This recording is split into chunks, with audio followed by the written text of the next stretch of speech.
Polymorphism. Polymorphism means many forms at nag-occur lang to kapag marami tayong classes na related to each other by inheritance. So, ang polymorphism is parang inheritance din. Pero, ang polymorphism, ginagamit niya yung mga methods para mag-perform ng different tasks.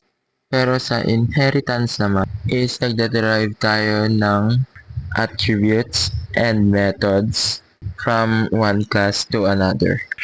So, dito sa video na to, papaliwanag ko siya briefly. So, ginagamit natin ng inheritance at polymorphism para mag-reuse ng attributes at methods sa nag-exist na class para maka-create ng bagong classes which is the derived class.